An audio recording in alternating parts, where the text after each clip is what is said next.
Bonjour et bienvenue dans l'émission Humanitaire. Aujourd'hui, là, cette émission, c'est se relier aux autres. Comment se relier aux autres, hein.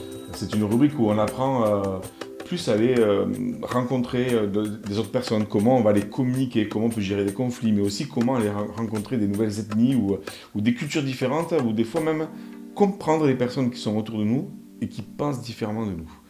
Alors aujourd'hui, nous recevons dans cette rubrique Jean-Pierre Chaumeton. Bonjour Jean-Pierre. Bonjour Laurent, merci de ton accueil. Eh bien, avec grand plaisir et bonne année 2025 à toi aussi alors et à toute l'équipe de la team. Excellente année. Comment tu la sens cette année alors toi Je sentais que 2024, c'était plutôt une année de réflexion que de déploiement. Et j'ai la sensation assez forte que 2025, pour plein de sujets que je connais autour de moi, c'est plutôt une année de déploiement en fait. Alors Ah, je suis plus sensible au calendrier chinois qu'au calendrier occidental, hein. d'accord. C'est-à-dire que pour moi, l'année démarre vraiment En en février. février, quoi. Ouais. Voilà, tu vois. Jean-Pierre Chaumeton, Jean-Pierre il est directeur de publication de la revue Native qui va nous en parler dans quelques instants et il va nous parler surtout d'un numéro qui sort en hors série qui fait qui a été fait par Franck Desplantes. Enfin, tu vas nous raconter tout ça. Mais en fait, dans ton histoire, déjà, pour raconter, nous, on s'est rencontrés il y a 20 ans à peu près. Et Jean-Pierre m'a fait rencontrer les Kogis. Les Kogis, vous irez voir, il y a des émissions sur ça, sur eux. Et ça me restait encore dans la mémoire parce que c'est la première fois de ma vie en fait, que je voyais des personnes avec cette énergie-là. Moi, je me voyais parce que par rapport au humanitaire, tu m'as demandé de venir, j'avais fait une interview et je me vois encore accroupi en train de faire l'interview et je me sentais comme un cacahuète, tu vois, enraciné parce que tellement que les mecs, on aurait dit les montagnes, quoi, en fait. Et puis les trois qui étaient là en 2005, j'en ai rencontré plein des peuples autochtones, etc., des chamans, des non-chamans. Ceux-là, ils font partie de la poignée de gens qui m'ont vraiment extrêmement impressionné. Ah oui, oui. Euh, Même encore, même 20 ans après. et dans Ouais. le non-verbal, ils sont toujours là. Il y en a un qui est au ciel, il est toujours là. J'ai pas sorti mon téléphone portable, mais c'est lui qui est sur la photo de mon téléphone Ah ouais, portable, c'est en fait. fou, d'accord. Ouais. Donc, parce que la rencontre était tellement forte il y a 20 ans. En fait, ouais, j'ai eu l'impression de retrouver quelque part une famille, en fait, je sais pas comment dire autrement, en fait, hein. Et c'est très troublant parce que on a aucun point commun dans ce corps-là, on n'a aucun point commun. Moi, je suis un occidental, je suis un français, Ouais, etc. Eux, ils vivent dans la nature. Sur le plan linguistique, tu comprends rien, puisque pour parler avec eux, il faut passer par l'espagnol et après au Kagaba, qui est une langue extrêmement complexe. Faut-il avoir un traducteur? Parce que si tu n'as pas de traducteur, ça s'arrête là. Et en même temps, il y a une fraternité dans le non-verbal qui est incroyable. Moi, j'ai vécu une semaine avec eux, ça a été une semaine incroyable, en fait.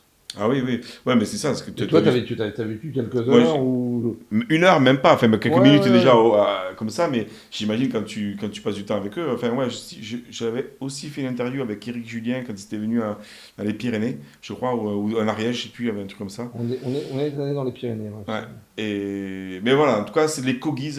Il faut savoir que tu as été président donc, de l'association de Chenduka, parce que pour l'histoire, juste avant de parler de ça, c'est que tu as été président d'une ONG qui s'appelle Chenduka, et Chenduka a été créé par Éric Julien suite à une rencontre qu'il avait fait quand il était parti En en Colombie, Colombie. on peut dire que les Kodis et d'autres peuples de la Sierra Nevada lui ont sauvé la vie, en fait. Ils lui ont sauvé la vie. Ouais. Ils se trouvent avec un accident respiratoire gravissime, et sans eux, ils seraient partis au ciel, c'est clair, quoi.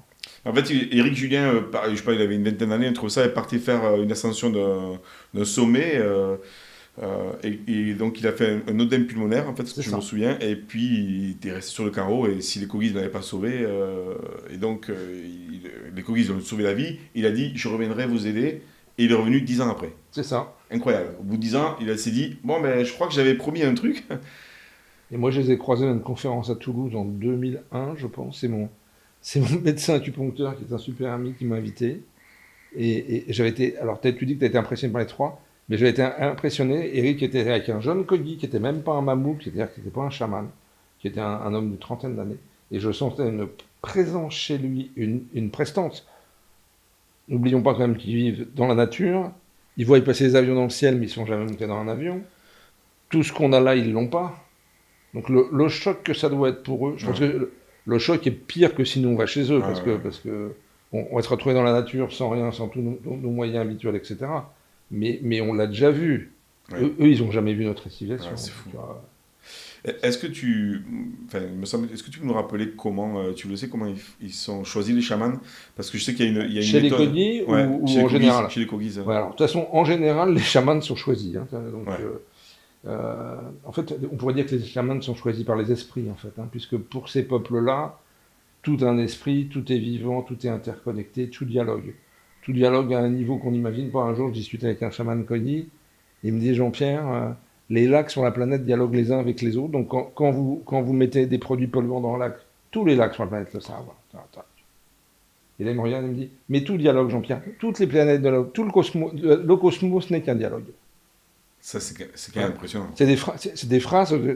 Là, tu as besoin d'un traducteur, mais tu t'en rappelles. Ouais. Elles s'ancrent en toi, ces phrases-là. Je ne sais pas si ça vous parle, auditeur, mais toi. Mais des fois, dans ta vie, tu vis un moment extrêmement fort. Et tu as l'impression que ça fait un peu comme les choses de la vie, en fait. C'est comme si le temps s'arrêtait et que ça rentre en toi et que ça reste gravé en toi, au mot à mot même. Pas toute notre vie comme ça, enfin, ça serait impossible. On aurait un cerveau, tu aurais déjà explosé. Pour répondre à ta question, donc les chamans sont choisis à peu près partout sur la planète par les esprits. Donc les gens qui lèvent la main pour être chaman, ça marche pas forcément comme ça. Très souvent, les gens à qui on dit que tu dois être chaman refusent. Ouais. Donc ça peut créer des conflits, des maladies, etc. J'ai des connaissances en Mongolie ou en Russie qui ont vécu ça et qui pendant 5 ans, 10 ans ont refusé l'ouverture qu'on leur donnait. Quoi. Ah, Cette mission de vie, on parlait de mission de vie, cette mission de vie en fait.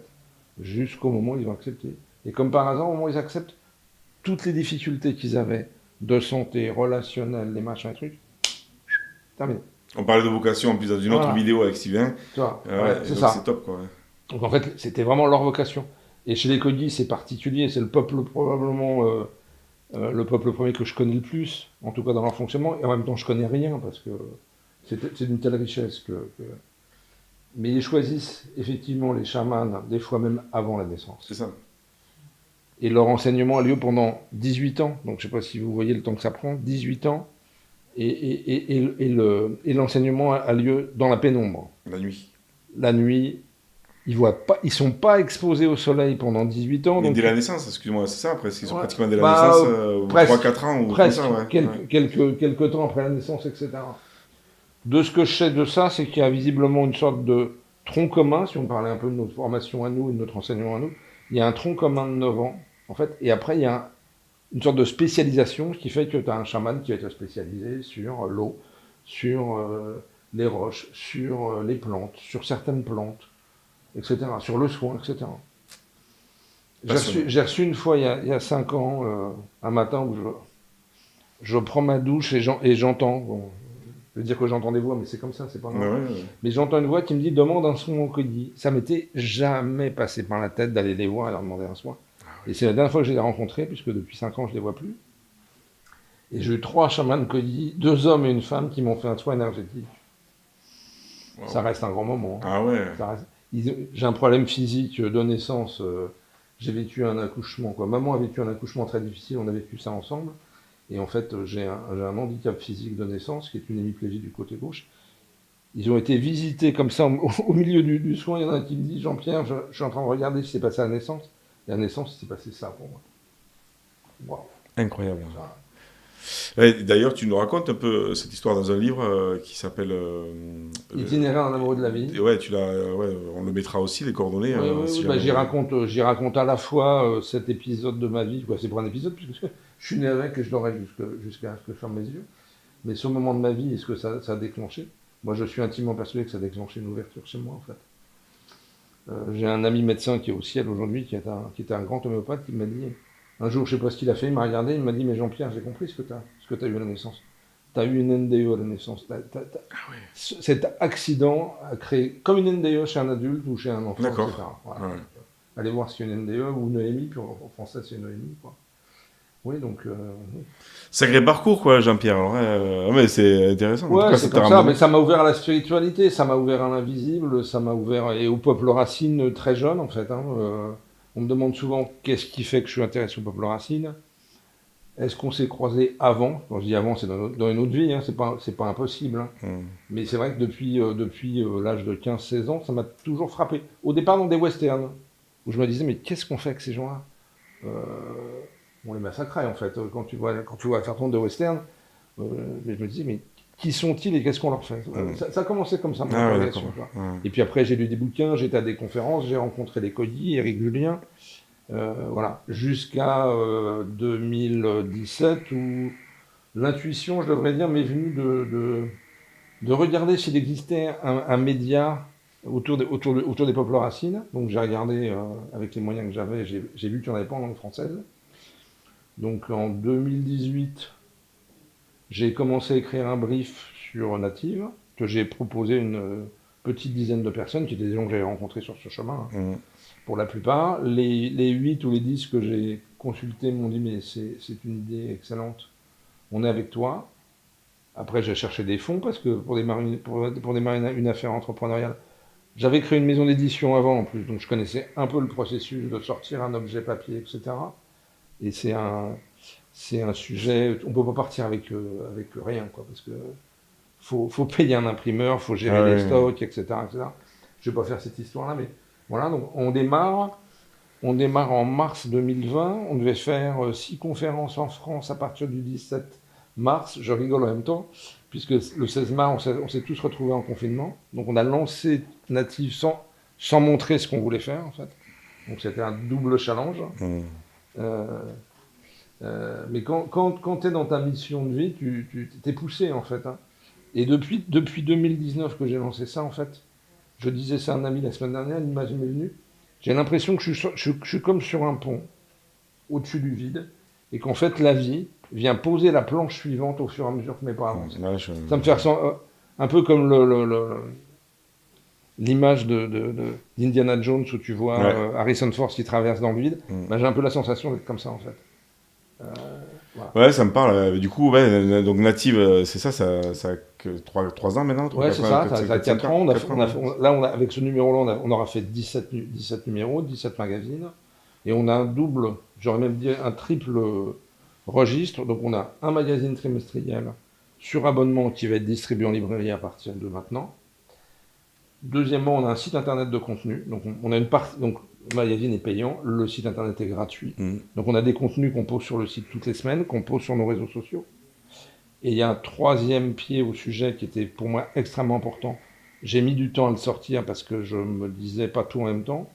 Et en fait, on vient de créer cet automne 2024 une association qui s'appelle Les Amis de Native, dont l'objet principal va être d'accompagner les peuples autochtones sur le terrain en finançant, en levant des fonds auprès de donateurs et de mécènes, et en finançant des programmes d'aide, je ne sais pas comment dire autrement. Ok.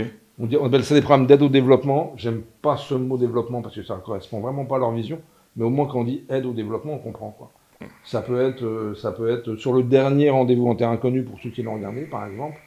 Ils étaient au Népal chez Edolpo et il y a une femme française remarquable qui a créé une association il y a 31 ans et qui a ouvert des écoles et des dispensaires dans des vallées qui sont inaccessibles 4 mois de l'année. Hein. C'est des conditions de vie incroyables. En tout cas, ça nous intéresse avec Humanitaire parce qu'on a des projets aussi comme ça. Donc, il faut qu'on en parle de tout ça. Ouais, parce que quand tu veux, Laurent. On a sûrement des trucs à faire. On verra, on n'est pas très loin. Ouais, c'est vrai que c'est rigolo parce qu'on habite pas loin. Et puis, voilà.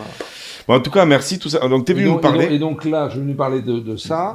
Donc, en fait, dans les gens qui ont créé Native au départ, il y avait déjà Rendez-vous en terre inconnue. Franck Desplanques, qui est le rédacteur en chef de l'émission.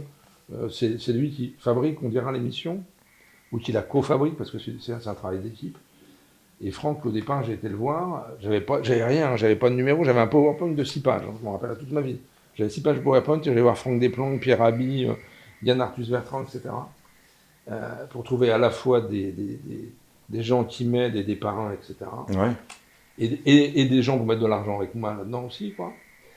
Et puis Franck me dit, je vais t'aider, donc il a commencé à nous donner des photos qu'on a mis dans certains numéros. On a fait un numéro avec lui, avec une interview, un portfolio, etc. Il nous a présenté des amis photographes à lui, donc il nous a beaucoup aidé. Et puis, il y a 1 an et demi, il me dit, on pourra aller plus loin, on pourra faire une expo ensemble. Donc, je sors de mes collections une centaine de photos, et j'essaye d'amener Rendez-vous terre inconnue en partenariat sur l'opération. Donc, là, on est au bout, quoi. On est au bout et au début, parce que les photos sont choisies. On va les tirer chez un imprimeur à Paris. On commence à avoir des lieux d'expo photo à Paris, à Bayonne, à Montpellier, à Perpignan, puis on en cherche un peu partout en France. Et on va faire tourner cette expo pendant 2 ans d'itinérance en France. Et donc, Faire ça et faire des conférences aussi, des ateliers pédagogiques. Super, il y en a besoin en fait. Justement, c'est. Moi, ce qui m'impressionne le plus, c'est que, bon, à part les peuples autochtones, je suis aussi beaucoup intéressé par ce qu'on appelle la biodiversité et le résultat de notre industrialisation, etc., ce qu'on met sous l'angle changement climatique. Et eux, vivant dans la nature, sans rien en fait, ont une vision extrêmement forte. Ça fait 30 ans que je dialogue avec eux, la première fois que j'en ai vu un, il me dit, mais Jean-Pierre, ça fait 20 ans qu'on sent que chez nous, les choses se dérèglent, les choses dysfonctionnent, l'eau des rivières devient acide, les neiges éternelles fondent, et là le mec te dit dans la phrase d'après, les neiges éternelles chez nous, c'est l'esprit des anciens.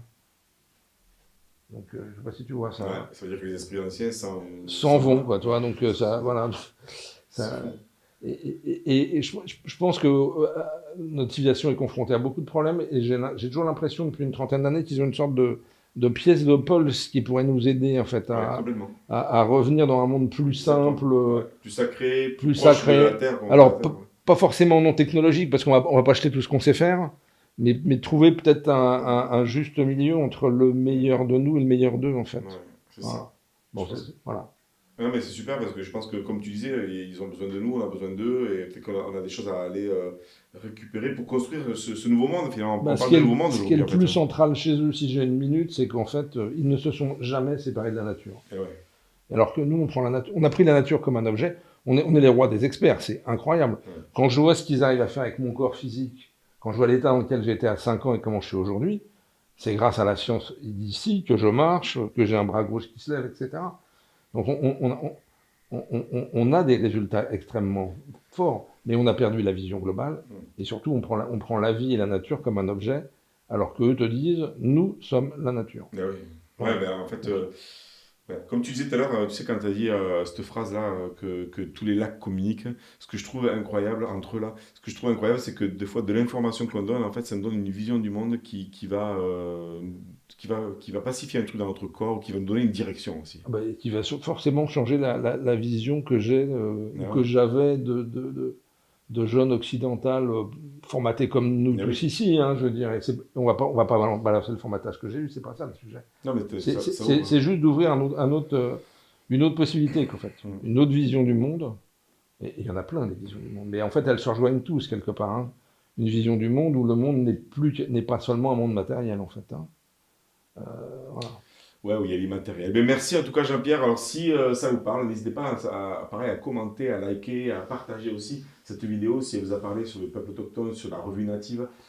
Si vous voulez avoir des informations pour le magazine ou pour Native, vous avez les coordonnées, native.fr, voilà. Revue native. Revue native.com. Voilà. De toute façon, je mets les coordonnées en dessous. Et vous, alors aussi, est-ce que ça vous intéresse, les peuples autochtones, ou en tout cas d'échanger, d'aller aider, œuvrer? N'hésitez pas à nous dire aussi en commentaire, peut-être qu'on préparera d'autres émissions comme ça. Merci Jean-Pierre pour cette information. Merci Laurent. Et super pour tout ce que tu fais, tout ce que vous faites avec votre équipe, avec Jocelyn Morisson. Oui, c'est une vraie équipe. Hein. Ça ne marche que par une équipe. Hein. Oui, c'est chouette parce qu'il y a besoin. Il y a deux graphistes, il y a Jocelyn, il y a Saba Ramani, aussi qui est rédactrice en chef. Qui avait animé une conférence ici, je crois. C'est ça. Et puis tout un tas de contributeurs chez les magazines qui viennent nourrir le sujet, en fait. Quoi. Est-ce qu'il y a un appel à quelque chose? Est-ce qu'il y a un besoin le besoin, c'est qu'on ait un niveau d'abonnement suffisant pour permettre de faire vivre le magazine dans des conditions un peu moins tendues, parce que l'équation financière reste complexe. Oui, bien sûr. Ça, c'est clair. Alors voilà, si vous avez envie de soutenir Native, ou encore une fois, vous pouvez aller sur leur site. Merci Jean-Pierre pour tout ça. Laurent, merci. On se voit bientôt. Et magnifique année. Ouais, mais bonne année aussi encore, et bonne année encore à vous, et puis on vous dit à bientôt sur la chaîne Humanitaire, sur le réseau, et je vous dis à très vite, et viva la villa! Humanité, au cœur du vivant. Humanité.